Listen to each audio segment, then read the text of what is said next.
My name is Evelyn Hart, 34 years old. The hospital smelled like metal and citrus. Bleach and panic fused into something that clung to your clothes long after you'd left. It was one of those shifts where every hallway echoed with the same weary footsteps and the same recycled apology. We're short-staffed again. I'd already been chewed out twice before lunch. Once by a patient's son who thought yelling equaled care, and once by a surgeon who mistook sarcasm for leadership. 3 hours of sleep, one energy drink that tasted like aluminum and guilt. I was running purely on reflex. I almost ignored the buzzing phone in my pocket. I always do. But something, instinct maybe, made me look. 6 missed calls from Hannah. My quiet kid, the one who apologized to furniture when she bumped into it. My chest tightened. Hannah never called more than once unless something was wrong. I ducked into the supply room, closed the door, and hit call. Mom? Her voice was small, folded in half. What's wrong, sweetheart? My key doesn't work. I frowned. You're home already? No. Grandma said she locked it for safety. But she said I could sit on the porch if I wanted. The ache behind my eyes sharpened. Put Grandma on the phone. She's inside. Of course she was. I took a deep breath. This is temporary. That's what I'd told myself 2 days ago when my boss dropped the urgent Denver trip on me like a bad punchline. My husband was overseas and every babysitter was booked. My mother had been the last number I wanted to dial, but the only one left. She hadn't been warm or apologetic, just efficient. Fine, she'd said. I'll stay at your place for the week. Don't worry, she'll survive. I hadn't expected affection, just food, bedtime, and survival. We already had cameras around the house, mostly for security. Mom didn't know about them. If she had, maybe she'd have behaved better, or maybe not. Friday went fine. I called that evening. Everything sounded normal. Hannah said Grandma made lunch and let her watch old cartoons. I'd actually relaxed for a second. Everything's fine, I told myself, because I'm an adult, responsible, calm, cold if needed. Saturday, I buried myself in work and didn't call until late. Hannah sounded a little down, but didn't complain. I'm fine, Mom. We were cleaning. Grandma said I did great. That raised a flag. If my mother was giving compliments, there was always a guillotine nearby. But I told myself not to overthink it. Cleaning wasn't a war crime. Now I know Saturday was when Diana, my sister, came over with her daughter Leah. And that's when everything started unraveling. But I didn't watch that footage that night. Sunday was chaos. Meetings, deadlines, coffee on repeat. By the time I got back to the hotel, it was almost 11. I called home. Mom answered, calm as a cat. She's asleep, don't worry. Everything's under control. And I fell for it.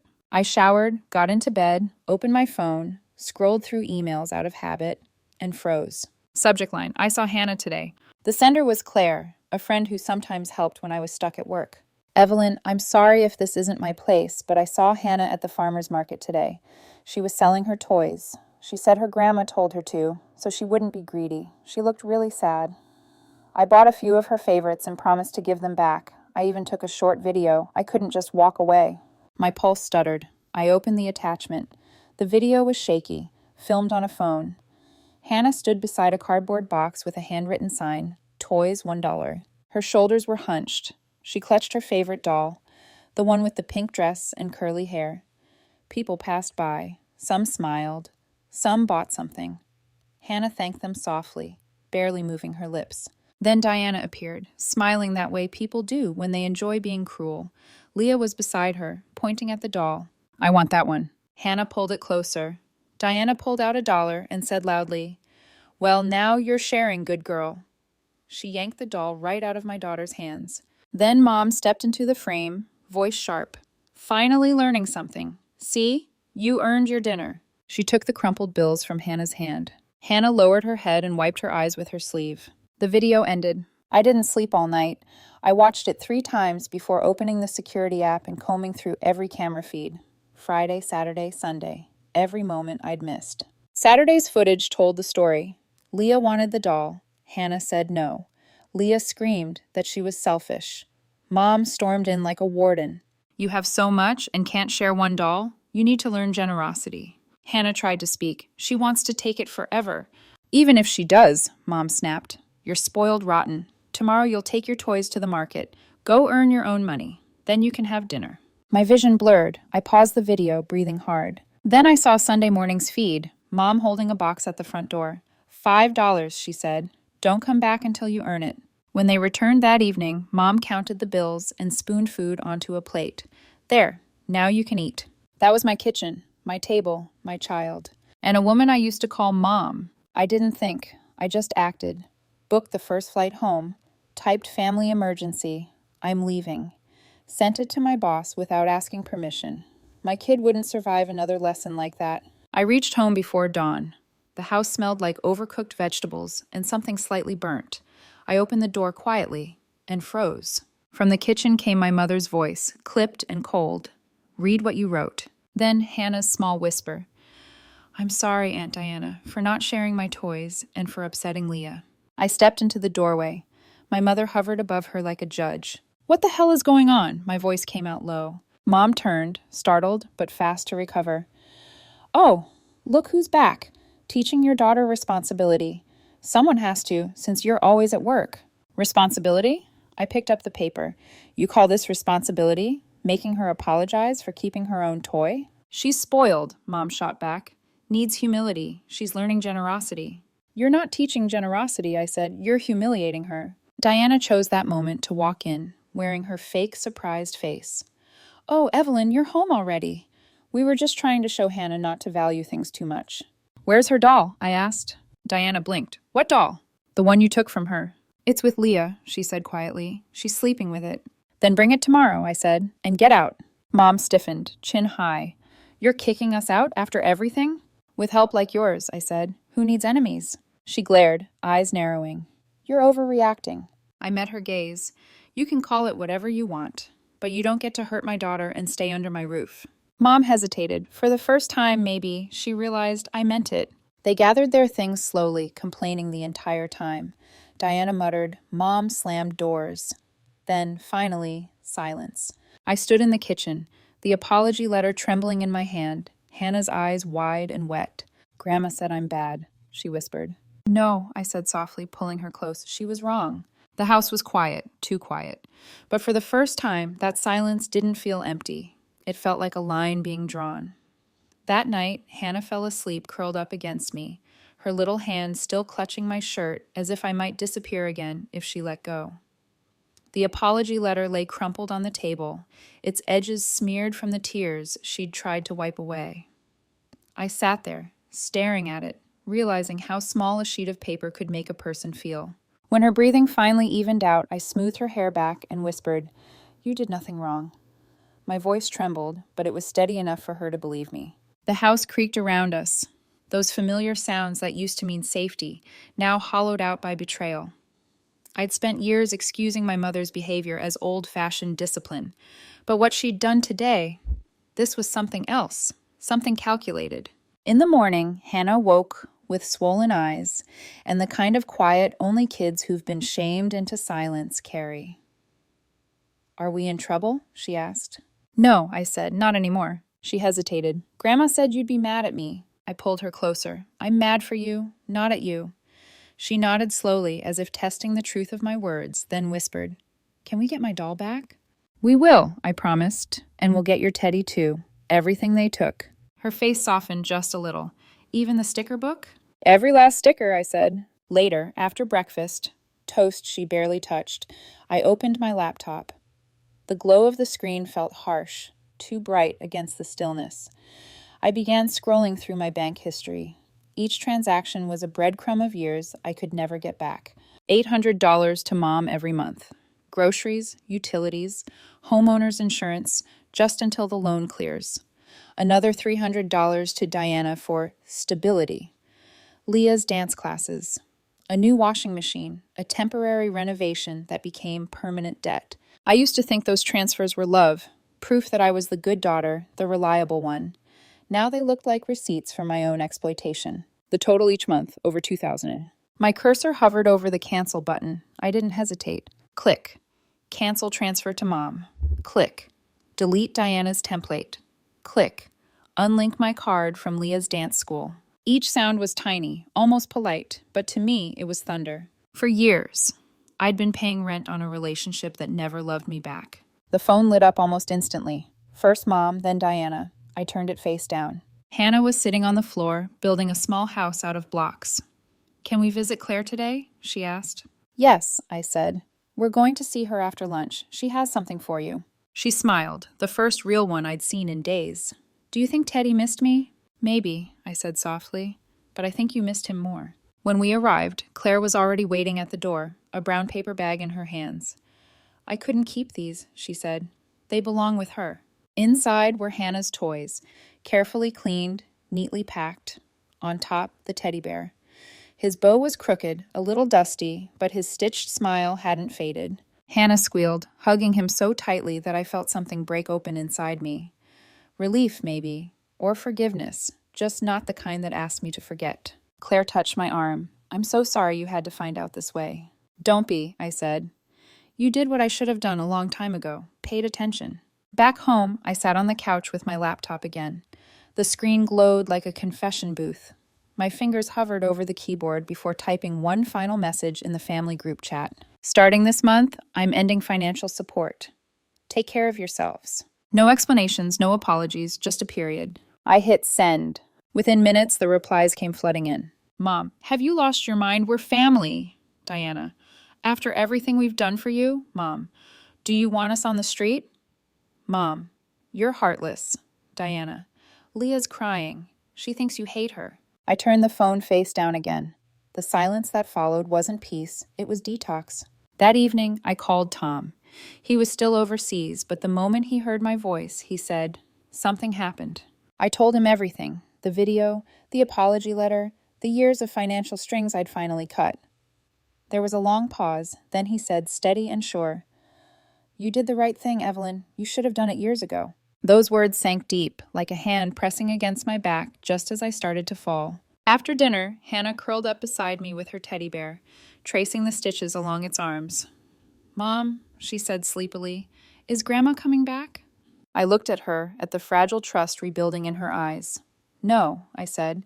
"From now on, only good people come back." She smiled faintly, resting her head on my lap. "Even if they're not family?" "Especially then," I whispered. She fell asleep before I could say more. I sat there in the dim light, watching her chest rise and fall, and thought about everything I'd just undone. The money, the expectations, the illusion that being the strong one meant carrying everyone else's weight.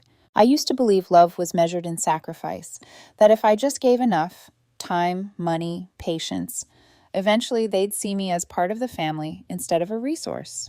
But love that requires humiliation isn't love. By the time I tucked Hannah into bed, my phone was still buzzing. Dozens of missed calls, dozens of unread messages, and one new notification from Mom. "We're coming by in the morning." No explanation, no question, just an announcement. I stared at the screen for a long time.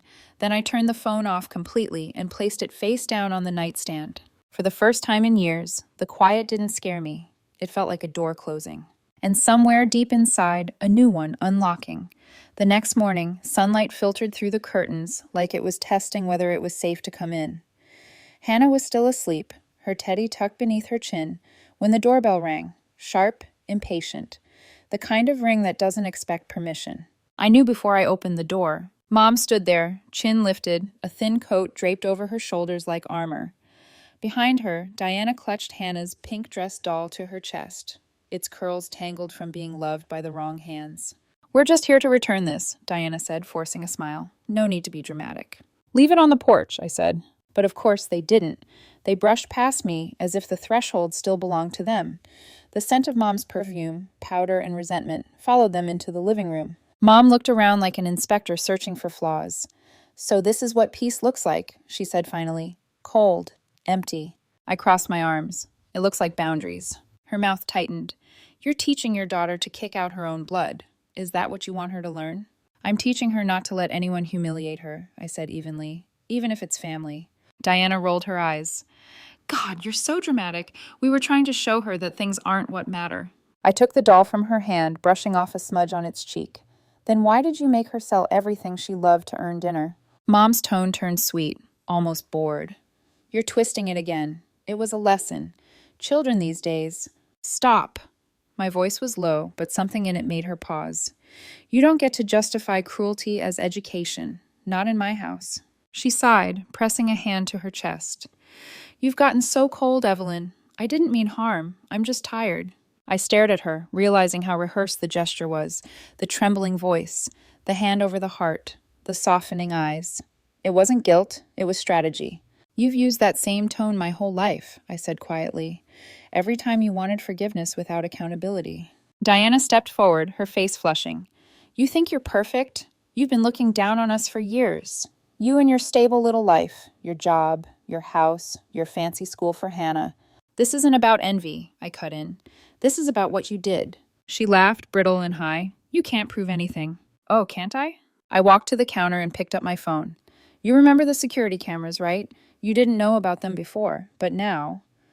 I tapped the screen. Now you will. Diana's face drained of color. You recorded us? I didn't need to record you, I said. The cameras were already there. But yes, I watched. Every word, every threat, every dollar bill you took from a 7-year-old's hand. Mom stiffened. You were spying on your own mother? I looked her straight in the eye, apparently for good reason. You're paranoid, she snapped. Obsessed with control, that's your problem. Always watching, never trusting. Trust? I said softly. You stood in my kitchen and told my daughter she couldn't eat until she earned money. You call that trust? Her voice sharpened. I was trying to teach her about real life. She's spoiled, just like you. I took a slow breath. If real life means starving a child for your ego, then you can keep your lessons. For a moment, silence filled the room like smoke, thick, choking, dangerous. Then Mom's expression shifted, that familiar mask of weary martyrdom. Fine, she said. If you don't want family, you won't have one, but don't come crying when you're alone. I've been alone for years, I said. I just finally stopped pretending otherwise. Diana crossed her arms. You're going to regret this. I almost smiled. Maybe, but you'll regret underestimating me first. Before either of them could speak, I opened the video app and pressed play. The sound filled the room, Hannah's tiny voice, trembling. Grandma said I have to sell my toys. The clink of coins, Diana's laugh, Mom's command, bring me money, then you can have dinner. Mom's face went pale. Diana took a step back. Turn that off, Mom hissed. Why? I asked. Ashamed? You wouldn't dare show that to anyone, Diana whispered. Oh, I already have. I scrolled to the message thread labeled CPS Inquiry and tapped send. That's the edited version, just the highlights. It's also backed up in the cloud. So if either of you try to twist this story, if you go near Hannah again, I'll forward it to the police in Leah's school. Let them decide what's appropriate family behavior. The room seemed to exhale all at once. Mom's hand dropped from her chest. Diana's bravado cracked. You wouldn't, Mom said finally, voice trembling with fury. Try me, I said. A long, strangled silence followed. Then Mom straightened, mask back in place. Fine. Live alone then. Without family. Without conscience. Gladly, I said, and with a clean one. Diana grabbed her purse, muttering something about monsters. Mom stalked toward the door, spine stiff. The slam echoed through the hallway, rattling the frames on the wall. For a long time, I didn't move. When I finally did, it was because Hannah's small voice came from behind me. Mom? Are they gone? Yeah, I said, turning to her. They're not coming back. She ran to me, Teddy between us, hugging so tightly it almost hurt. So now it's just us? Just us, I said, brushing her hair back, and Teddy. She smiled through tired eyes. Teddy counts. That night, after she'd fallen asleep, my phone buzzed again. Diana. Only a monster humiliates her own mother and sister. Cutting us off when we're struggling? You're heartless. I stared at the screen for a moment before typing back. Me, you humiliated yourselves. I hit send and turned the phone face down.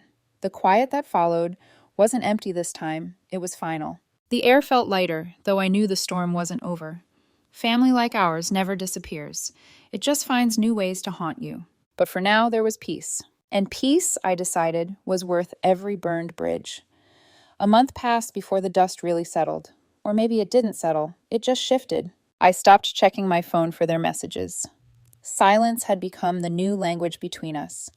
And silence, I realized, could be louder than screaming. News of what happened trickled back through mutual acquaintances. Mom had sold her car, the one she used to brag about as her independence on wheels. It was old, but selling it felt symbolic, like she was announcing to the world that I had abandoned her. Diana picked up a second job at a pharmacy, night shifts and weekends, to keep Leah in her dance classes. The gym membership expired. The social media posts about self-care and family first disappeared too. People whispered, of course. At work, a colleague asked cautiously, "Are you and your mom okay? I heard something." I smiled. "We're fine. Just redefining family." He nodded awkwardly, unsure if it was a joke. I didn't clarify. At home, things felt different, lighter. Hannah laughed more easily now. She'd started drawing again, whole worlds made of crayons and imagination. One afternoon, she brought me a picture, a little pink house with bright shutters and a sun the size of her hand. "This is us," she said proudly. I looked at it, really looked. "It's perfect," I said. "There's no grandma?" she asked, tilting her head. I hesitated, then smiled. "No, honey, not in this one." Sometimes, when the house was quiet, doubt would creep in like fog under a door. Maybe I'd gone too far. Maybe I should have forgiven them, or at least tried to explain. Then I'd remember the video, the sound of her small voice saying, "I'm sorry, Aunt Diana, for upsetting Leah." I'd remember the box of toys, the sign that said toys $1, and my mother counting dollar bills with pride. No, some things don't get explained away. Some things get stopped. I'd given them 34 years of explanations. This time, I chose silence. One evening, Claire stopped by. She'd brought brownies and a gentle smile, the kind that doesn't demand conversation. We sat on the porch while Hannah played in the yard. "You look lighter," she said. "I feel lighter," I admitted. "It's strange. You spend your whole life being someone's child, and then one day you have to become your own parent." Claire nodded. "And you did it for her." She nodded toward Hannah, who was laughing as her teddy bear flew across the grass. I watched my daughter's laughter ripple through the air and thought about all the women I'd known who carried the weight of keeping peace. How peace in our family had always meant silence in the face of harm. Not anymore. A few weeks later, an envelope arrived. No return address. The handwriting was unmistakable, my mother's, careful and practiced. Inside was a single sheet of paper. "I hope you're proud. You've torn this family apart. Your sister is exhausted. I can't afford the house anymore. I'm moving to an apartment near her. I never thought my own daughter would treat me like a stranger. I forgive you anyway." No apology, no mention of Hannah. I folded it neatly, placed it in a drawer, and never wrote back. Months turned into a year. I heard through someone at church that Mom had sold the house. She told people the bills were too much without help. She and Diana now lived near each other, two women bound by resentment and shared stories of my cruelty. They'd become each other's audience, and I no longer needed to perform for them. Meanwhile, Hannah was thriving. She made new friends at school, started violin lessons, and stopped flinching when someone raised their voice. One morning, as I was packing her lunch, she said, "Mom, are bad people always bad?" The question stopped me cold. "No," I said after a moment.